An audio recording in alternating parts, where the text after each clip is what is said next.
Hi. Welcome back. Hello. Can you hear me? We can hear you great. Oh, great. Okay. So my question of the day is, Put my head in the box. I know. I'm trying to like slowly slide over to fit in my box. So what are some of the things that you think people are doing now to reach out to investors that are working and that aren't working? Maybe not you specifically, because we have one very specific process. It's our website. But in general, because I feel like I'm seeing some very creative folks these days trying to get my or my peers' attention. And I don't know how I feel about it. Quite honestly, I think that my peers are reaching out more than they ever did before. So, and by peers, I'm going to say Black VC is doing a fantastic job of sharing deal flow. And do that for any founder, like diverse or not, right? I think Black VC is doing a good job of that. And I would say Midwest VC is doing a good job of that as well. So I think I've seen a lot of deal flow as warm intros personally. However, I can also say that creatively, people are hitting my social media in places that are okay to touch and places that are not okay to touch. That's what I'm seeing. Yeah. I recounted a story recently. I was talking to my mom, and I've told you all this privately, but publicly, there was an individual who somehow found not my address, but my parents' address, which I guess in some weird Zoom info thing is my address, and went up to my family, like knocked on the door and said they were looking for. No. Yeah. Oh yeah. And that they came with a spiral binder and wanted to hand me their presentation of their idea. My parents' home. And not to dox myself, but I live hundreds of miles away from that place. This is the opposite of anything Lexi would ever want in life. Oh my Lord. I don't like when people show up to the office without, no showing up at all. That's like, there's no showing up. That's not how this works. Like, I'm happy to run into someone at a coffee shop, right? And we've talked about this before. Like, I think there is a bit of a skill to figuring out business intelligence. Like, do certain people frequent certain events, right? Is this person a speaker somewhere within a 4-hour loop of me, and maybe I'll run into them there? Like, I feel like those things are okay. But yeah, showing up to my office or walking around the building to see if you can find me, like, those things scare me personally. And I don't think that's hustle. I think that's a little too much. And I would say, especially as a woman, makes me feel uncomfortable. Yeah, we've had quite a few people just show up to the office. Both offices, in very unfortunate ways. It doesn't take business intelligence though to follow somebody on Twitter, they're speaking at an event, attend the event. After they speak, they're going to stand by the side, they're going to talk to a few people. They expect that to happen, right? You don't go to a convention center and expect not to talk to people, right? So that's a good, safe, normal place. And in the hopefully more and more post-COVID, but hopefully in the post-COVID world, we'll be doing more and more of that. But there's no okay, if I can't catch him there, I'm gonna knock on the door somewhere. That's not. Yeah, I got an email yesterday from someone, and it just said "help" as the subject, and then the body said, "Hi, I'm so and so, and my company is Acme Widgets. I need help. How can I talk to you for help?" And I was like, well, we've got, an application portal, and we have office hours that are coming back online, and you can do that. And they were like, no, I need help now. I have this idea, and it's $1 billion idea. And I love the fact, Lexi, that you were triaging this person and you said patient portal.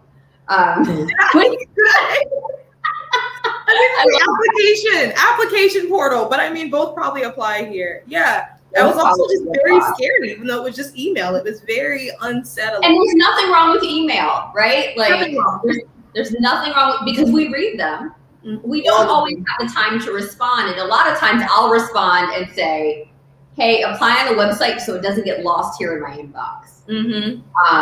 Because if we don't all see it, that's not how deals get done here anyway. Like, we all have to participate to make it happen. So I don't know. Like, I think creativity doesn't take being like really scary. You know, I got one from, you know, a correctional institution not too long ago, which is and so I mean, we see all sorts of pitches from everyone.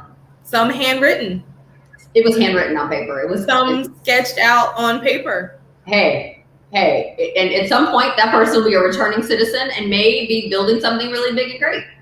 Absolutely. So, yeah. And one last note about the importance of our application system is even if you don't get funded, we do all kinds of really cool stuff that we really only talk about and share with our email subscribers. So if you put an application in, even if it's not the right time, you get to hear about all the cool other programs and workshops and live things that we're going to do in person too. So, you know, you get to be at the front of the list for all the other fun stuff. Yeah. Correct. Hi, I'm Donaldi. I don't know if I'm saying your name correctly, but hello, welcome. And with that, let's get started. Here we go.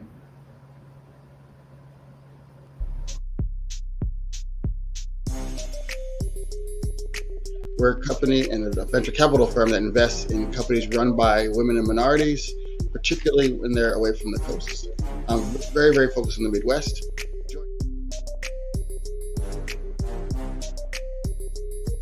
You are watching live the first pitch competition on Twitch, where you, the viewer, have an opportunity to vote for companies that you like best.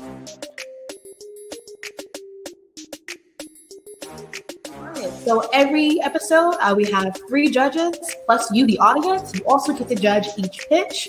After each presentation, you'll see a cute little box pop up with a Twitter link for you to vote for if you would invest in the company yourselves.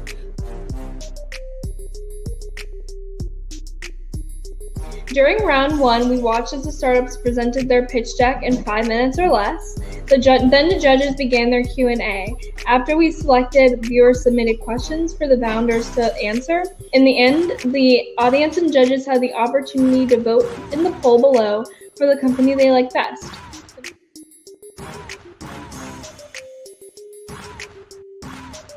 Candace, do you mind if we start? Oh, sure. Sorry.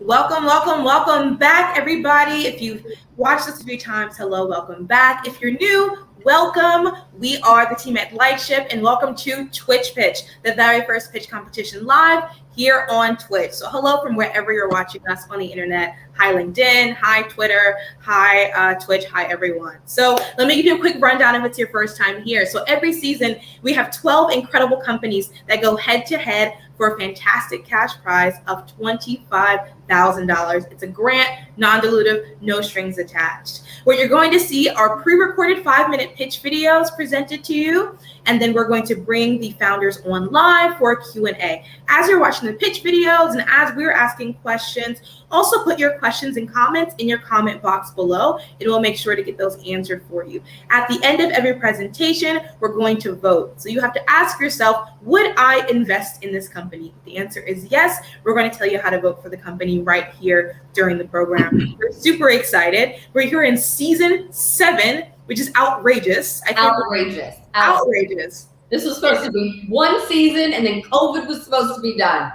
There we go. And here we are. Everybody get vaccinated, stay safe, put your masks back on, stay indoors as we prepare for Delta variant's rampant surges across the country. But we'd love to we can do this for you on the internet while you're sitting at home being safe. And we couldn't do this without our fantastic sponsors.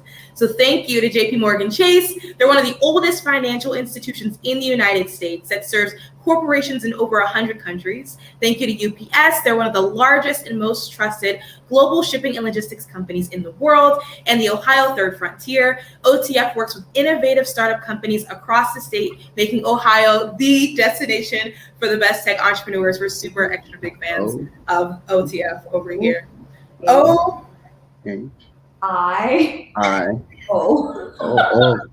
Something tells me that has something to do with sports, which is why I'm very confused as to those letters. No? Or not. I'm learning. Ohio, but I think we all know, Ohio State. Yeah, though I'm not an Ohio State fan. I'm a Michigan fan. Go Blue, because Toledo used to be a part of Michigan. We fought for that portion and lost. I was going to say, we're going to take this offline. Okay. I have Let's go. So in addition to loving Michigan and Ohio State, she's also a graduate of the University of Cincinnati. Our very own Candace Matthews-Brackeen. In addition to being a grad of UC, she is the founder and executive director here at Lightship Foundation, and she's our expert on all things e-commerce and CPG. To the other side of me, we have the Brian Brackeen, who is our EIR and our lead educator for our boot camp series, and he is our AI and machine learning genius on the team. And there's me, I'm Lexi. I love all things health tech. Hello, and we're really excited to get the show going tonight. So as a reminder, folks, we'd love to hear from you during the program. So any comments or questions you have with the companies, please throw them below. It's a great time. We'll get them answered for you right here in real time on the show, so it can help you make your decisions. And with that, we're gonna have some really great companies tonight. Let's bring on our very first contestant.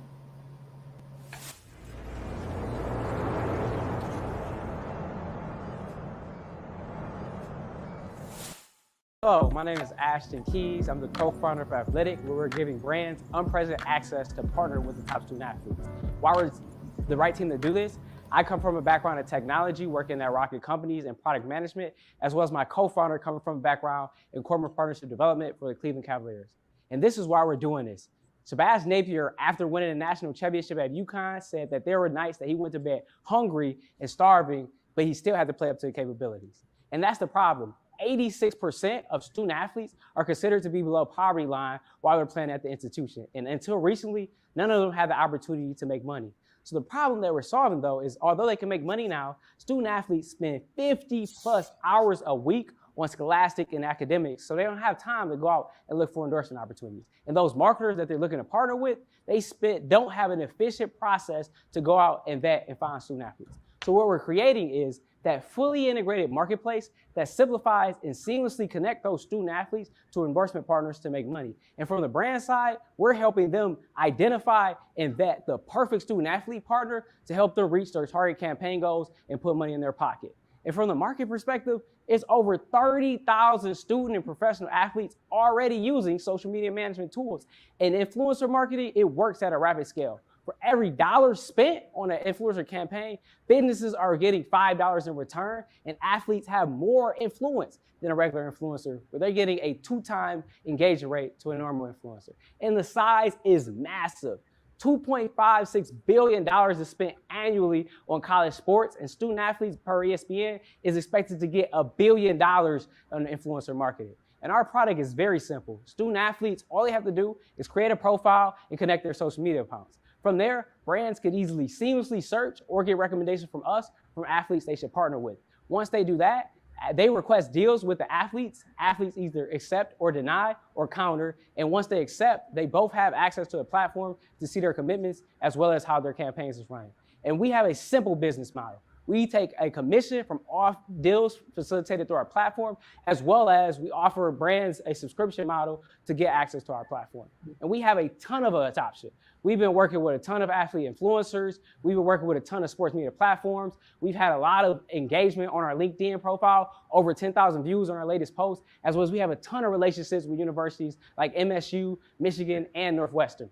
And we have a lot of engagement. Like I said, we've had the #4 pick engage with us. We put up a billboard during March Madness where we had a ton of different media campaigns cover it. And we had a lot of athlete affiliates on board of us, going out in the community, talking to their coaches, talking to their universities, supporting Athlytic as a company.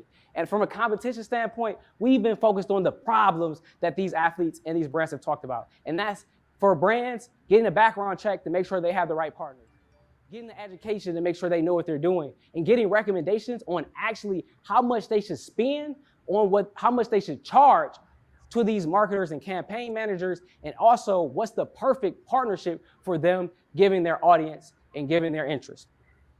And from a milestone perspective, we've actually received funding from a big brand like Mountain Dew. We received funding from the CVC Capital Partners. We've actually been in discussion with Michigan State to help their athlete influencers, over 800 of them, teach them how to be influencers. We've been featured on NPR, ESPN Radio, on a TV show on BT and Yahoo, and we're in Venture for America Accelerator right now. We want to use that funding as our initial goal is we want to get 1,000 athletes above the poverty line, and we're spending that $25,000 to enhance our product MVP and launch our go-to-market strategy. So thank you, and I'm excited to have you as our partner to get 1,000 student athletes to be above the poverty line.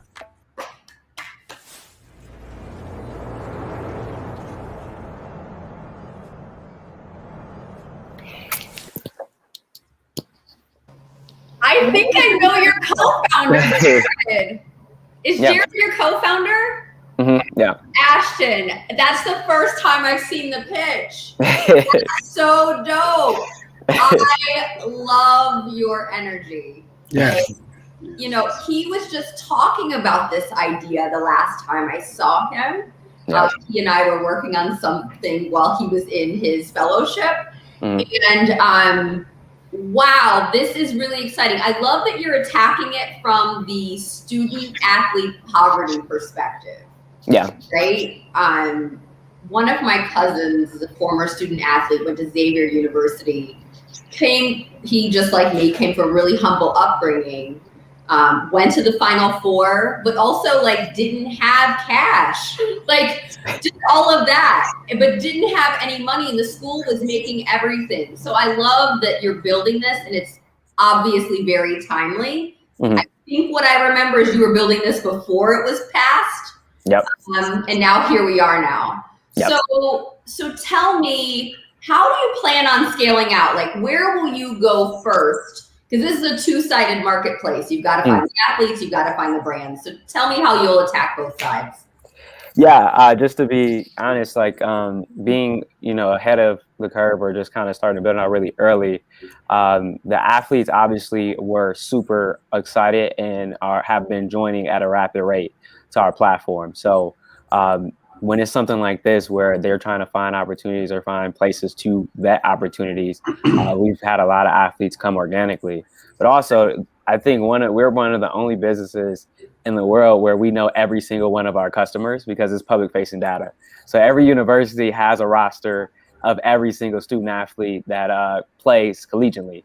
And we kind of attack that at a very rapid rate because we can see and we have that where we know every single athlete at every single institution. We target them. We reach out to them, and we have specific marketing that we put out for those institutions. And then from the brand side, we kind of do something very similar, but we focus on a regional specific thing. So as we build athletes, so a good example is like we have a lot of athletes in Alabama.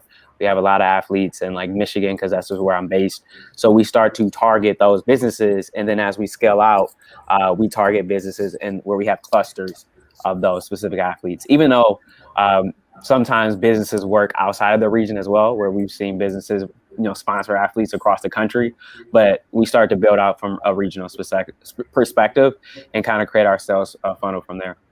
Great, thank you. Next thing. Yeah, I think Candace talked a little bit about the Supreme Court case, right? Which I'm sure is paramount on your mind.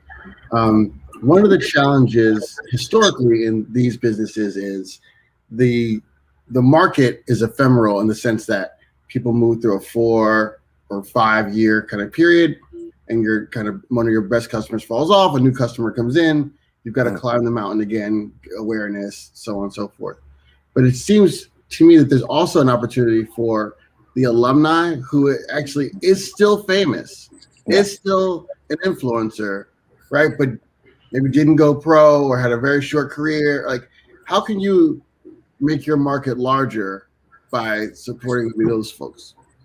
Yeah, that's actually been on our roadmap or our idea from the beginning, where we actually see athletes graduating with us. And our goal is like, one, you want to figure out how to make this right first, which because it's very tedious, especially working with the university and the compliance department to make that process seamless.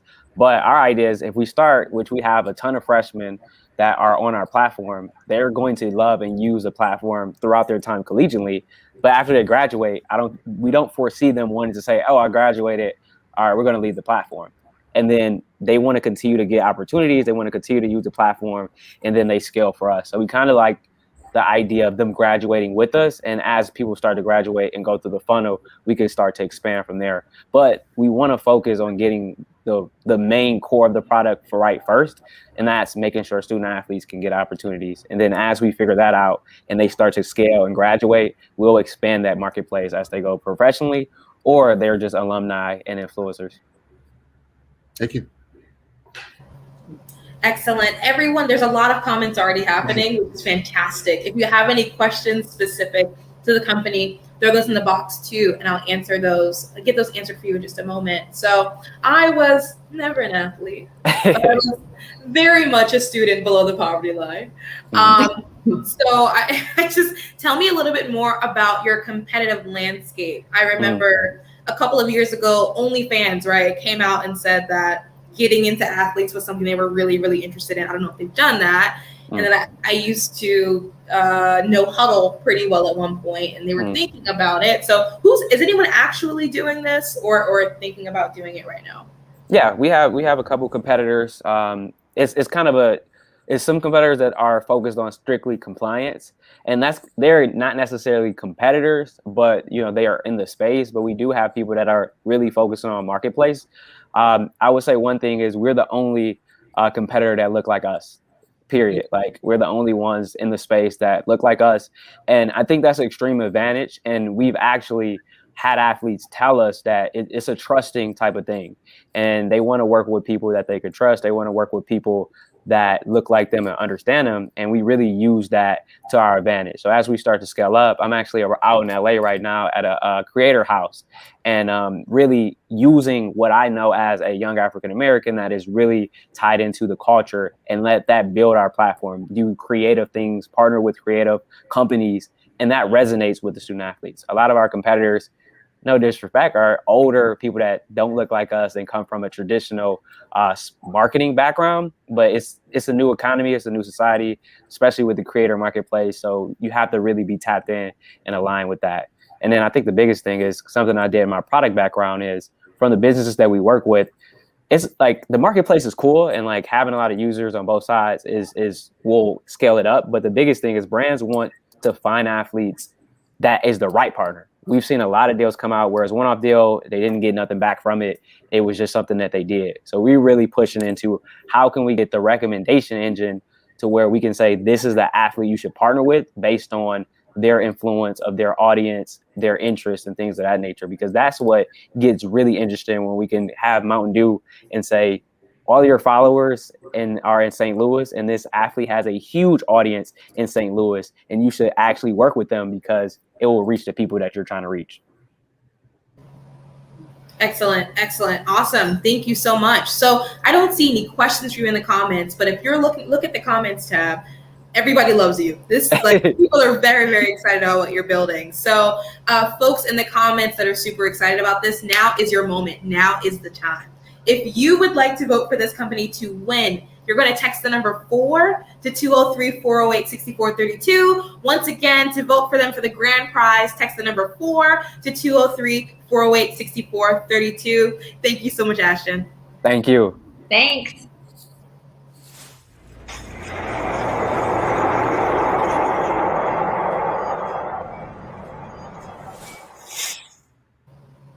I agree with Raina there. The energy and passion will take them so far. Absolutely agree. So we're going to keep the ball rolling tonight, and we're super excited to meet our second company. Let's take it away.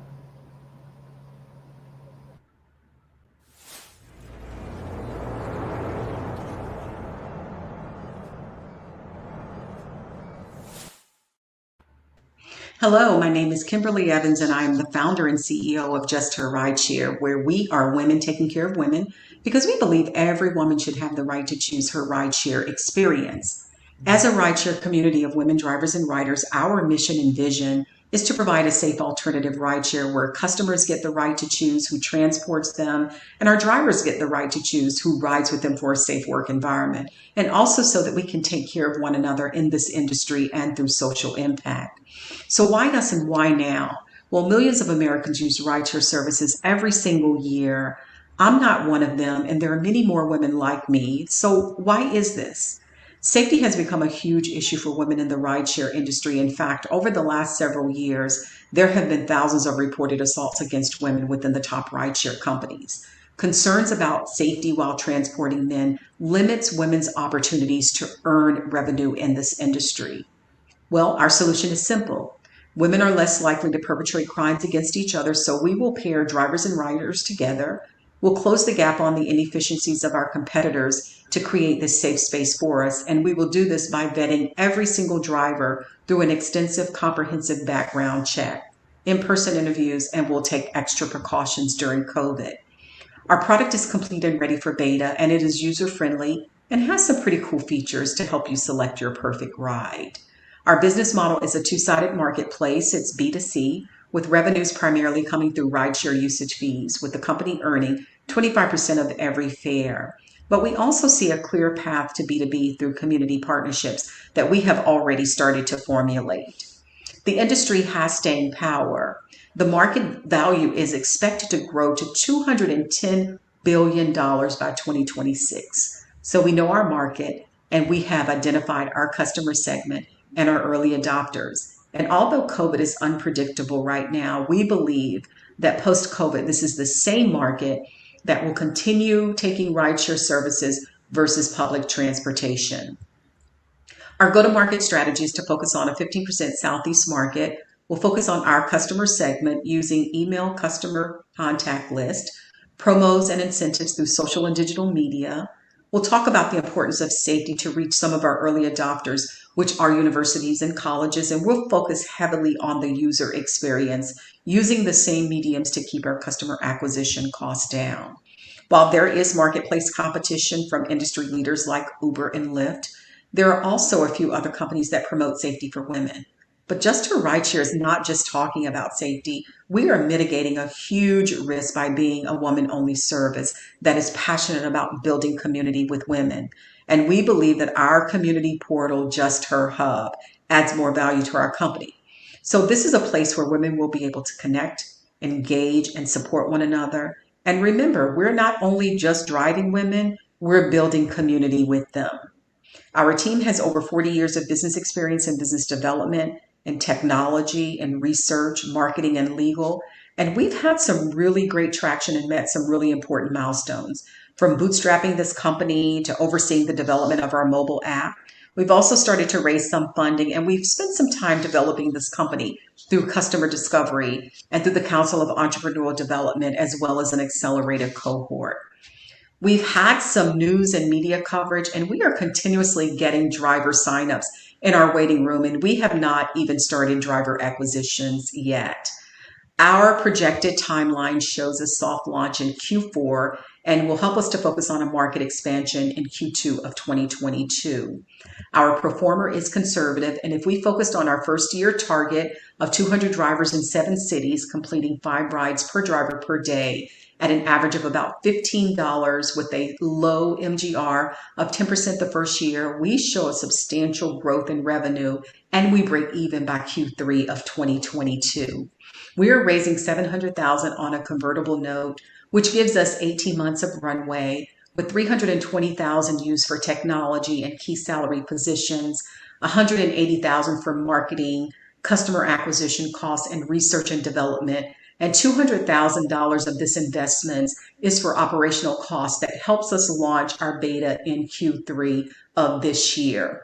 Thank you so much for an opportunity to share Just Her Rideshare. Please follow us on all social media platforms at Just Her Ride.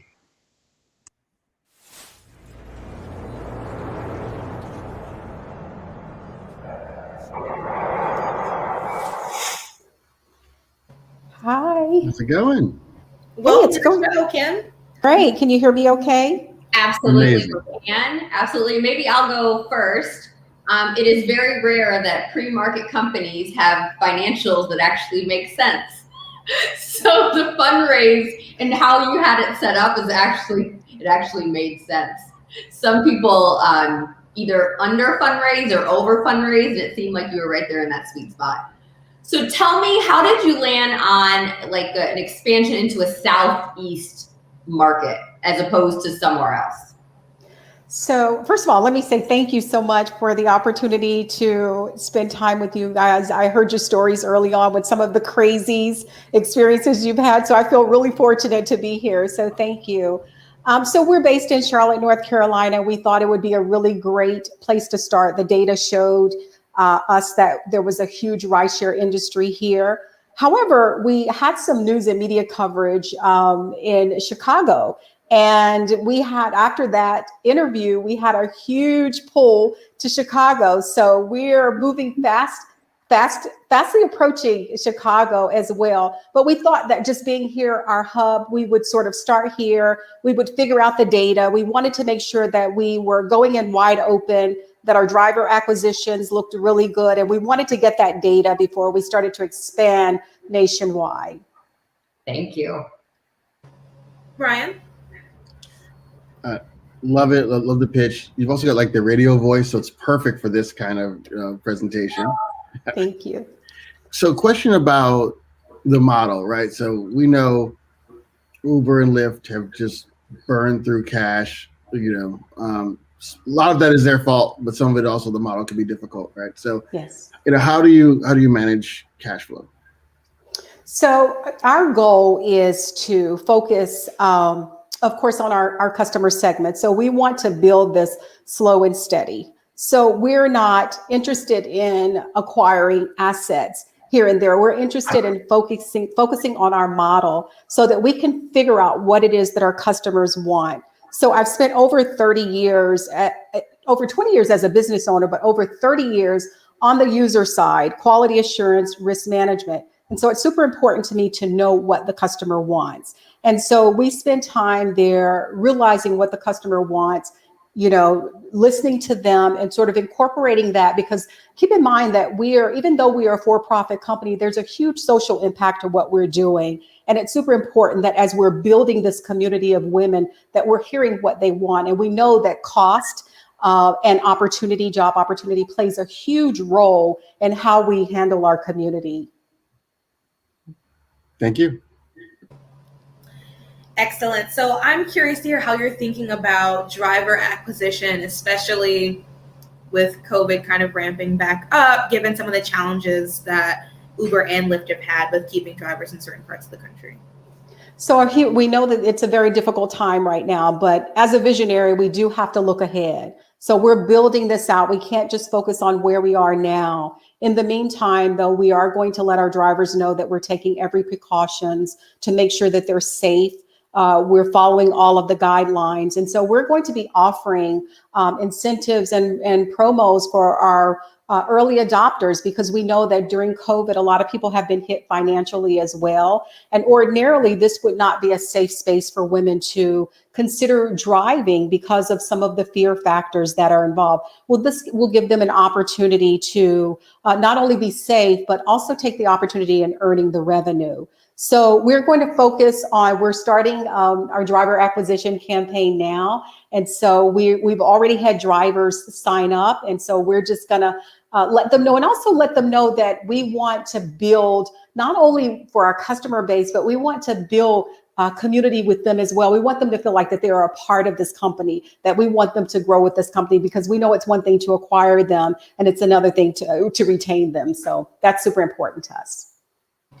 Excellent. And everyone, if you have questions for Kim, I see a lot of love for you in the comments. If you have questions, feel free to put them below. So I'll start with the first one. It says, insurance question, thoughts on drivers working for other rideshare companies while online with Just Her Rideshare? So that's a really great question. So one thing we want to make clear that we're not discriminating against men. We love men. We know they have daughters and sisters and husbands. I mean, not husbands, I'm sorry. Well, some do. But we want, our goal was not to exclude anyone. Our goal is not to say, hey, if you work for Uber or Lyft, you cannot work for us.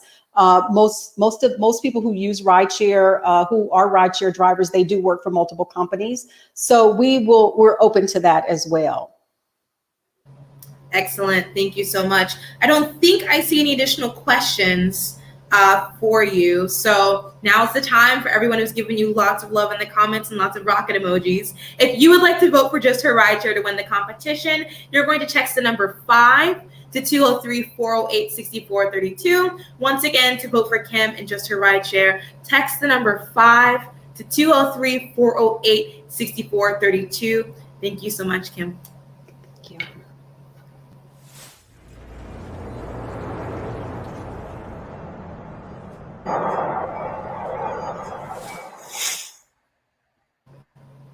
Lovely, lovely. That was fantastic. And speaking of marketplaces, let's meet our third company of the night.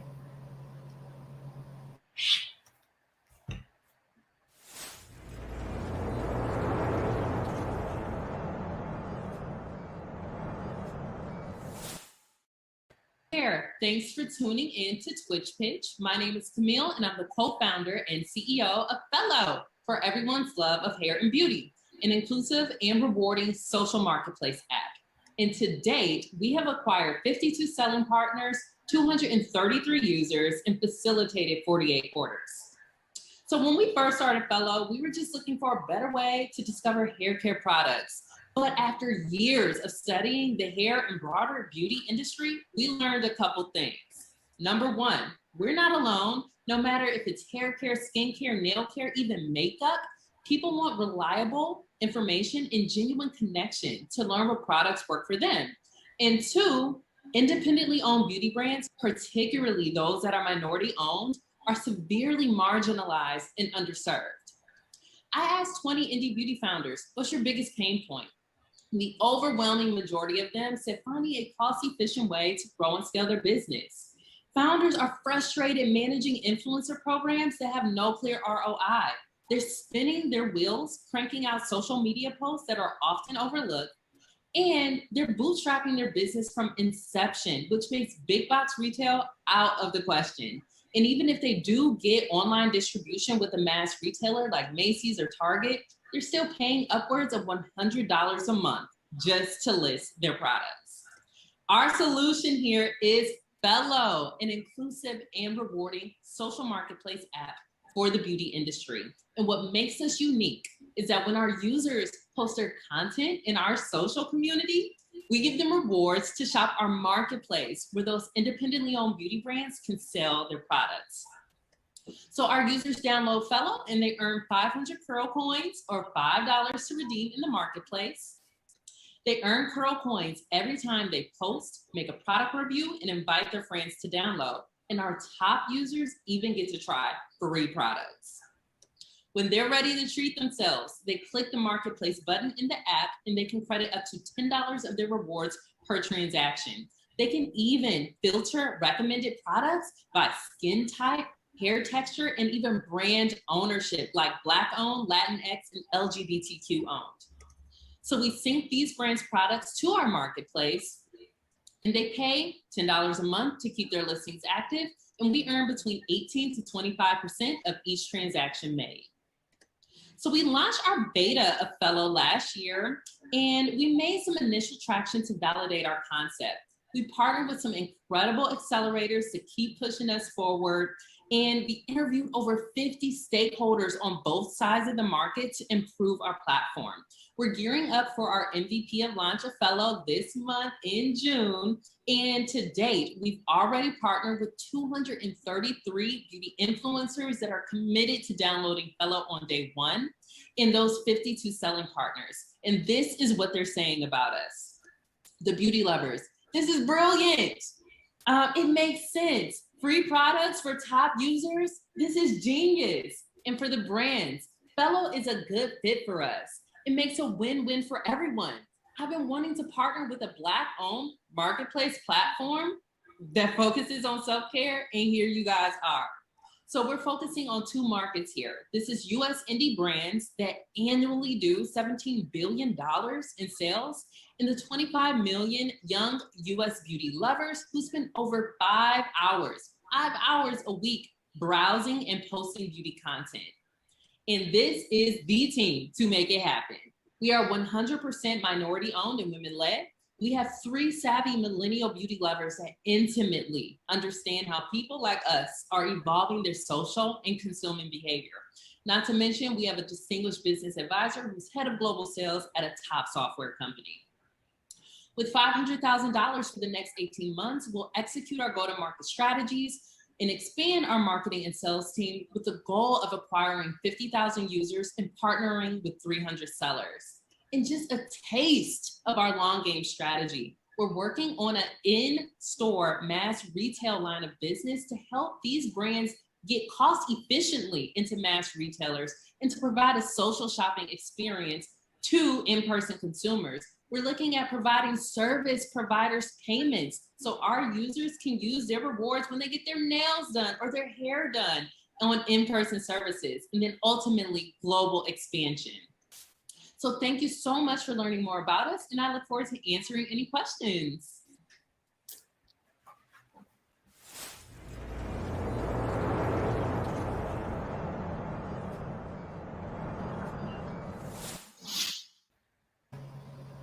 Hello, welcome to the show. Hello, everyone. So great to be here. Thank you so much for having me. Lovely to see you again. Candace, do you want to start? Sure, I can. So how did the launch go earlier this summer? Yes, okay. So we had a little backup with our tech. So we're actually launching next week. But we have gotten, I know I'm super excited, but the good news is that we oversubscribed for our influencer signups. So we to date have, I think, 265 influencers that want to feel our new program, and they get to try those free products. And we only have 100 spots that we're offering out. And then now we have 60 selling partners on board with over 1,000 product offerings in the marketplace. So we still moving, but yeah. That's great. Okay, so lots of people have tried to win this space, right? Marketplaces for this specific thing. And I've talked to people from P&G, Calbrand, Shea Moisture, Unilever, you name it, and everyone is trying to see how they can get this marketplace to win. When I wake up in the morning, I check the news, I check my email, I check my TikTok, Facebook, Instagram, LinkedIn, and I kind of cycle through those things all day, every day. How do I fit in Feloh into my day? And what's going to drive someone to make that choice daily, multiple times a day, over something else? Gotcha. So I think this is speaking a little bit more towards our ideal early adopter, which will be the drivers going to the marketplace. So those ideal early adopters, they already have a more vetted interest in the beauty space. So they're going to be the millennial to Gen Z age range. They're going to be the ones that are on TikTok or on Instagram or on those YouTube tutorials for, you know, a few hours out of the day. But what we're learning is that they do want to have, the ones that are interested in the beauty space, a community that is specifically for beauty. Now, one of our competitors that was out there for a quick second kind of validated the concept. And I'm not sure if you've heard of them, but they were called Sherry. They were a subsidiary of TikTok. And they ended up closing their shop in April, but they were able to get 50,000 users with very, very little advertisement because people really wanted a beauty-focused social experience. So I think that target market is where we have to really focus first. And then that leads into the bigger consumer, you know, the product junkies, the people that are just, hey, you know, I'm looking because I have eczema and I want to figure out something that works better for my skin, or I have this type of hair texture. I want to learn from people like, you know, somebody that I can relate to. Those individuals we feel will come a little later on after those first initial people really populate our platform. Makes sense. Thank you. Excellent. Brian? So I think I'm going to talk to the crowd through you and through a question for you, right? Oftentimes, we find women and minority founders are actually better business people. And so they're always trying to find a model that actually makes money right away, right? Though that sometimes sacrifices growth. In your case, you're looking for venture capital. Your use of proceeds all seems good. If you get the investment from a third party, isn't that an opportunity to maybe say, you know what, I'm going to charge $10 a month, but no percentage, right? Just to get lots and lots and lots of people on. Or maybe I'm not going to charge at all for a certain period of time, whatever. Like, have you considered charging less or being aggressive about growth? So to your point here, what we have found, at least with our pricing, is that it's relatively low for the indie beauty world. What we have found is that if these individuals want to get into smaller boutiques that are local, they still have to pay $100 a month. And they have to be able to have the inventory to ship. If they do happen to get in big box retail, that's tens of thousands of dollars a year. And if they don't do well, those deals won't get renewed. So the threshold for our participation is pretty low, which is very attractive, even if it's just $10 a month. So we feel comfortable keeping it there. And then as far as the percentage, what we have learned is that the average percentage that individuals are selling in retail spaces is around, for beauty, is around 25%. And so what we are doing here is not just creating that retail channel, but a marketing and sales channel to help those brands get more exposure, help them get out there and turn over sales. So we feel like our price point is in a sweet spot that is low threshold and makes sense.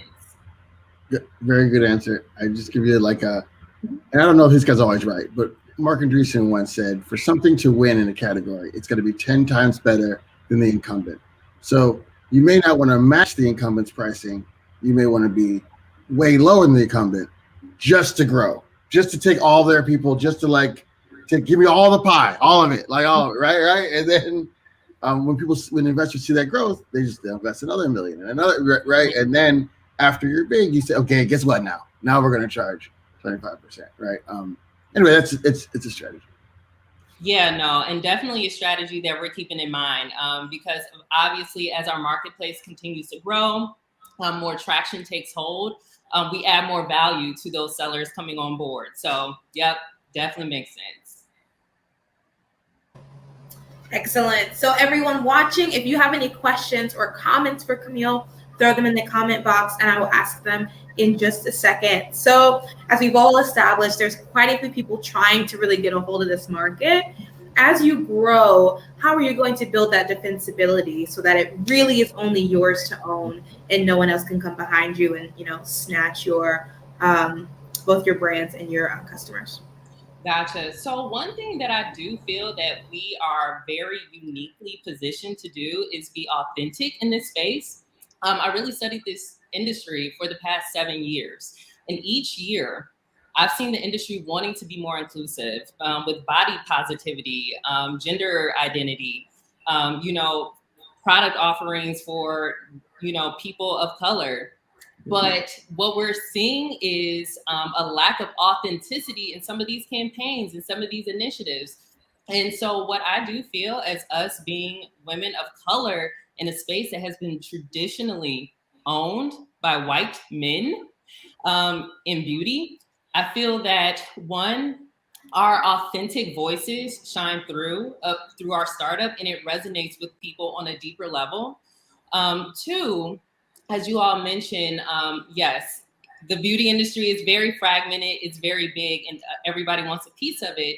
What we're finding is that our reward system that is content-based, like behavioral-based, so not based on buying stuff, not just based on, getting somebody to download, but that reward is kind of like a glue that brings these different fragments of the industry together. So the content piece of the industry, the product reviews piece of the industry, potentially those services being rendered and just going to your local salon piece of the industry. So what we see is us really weaving us, Feloh, throughout the landscape of the market to really glue it together in a way that anybody that participates with us can find that value, whether you're a consumer, a service provider, or an actual brand. Excellent, excellent. So, folks, I don't see any questions for you in the comments. So if you would like to vote for Camille and Feloh, now is your time. You're going to text the magic number 6 to 203-408-6432. Once again, to vote for Feloh, text the number 6 to 203-408-6432. Thank you so much for joining us, Camille. Thank you.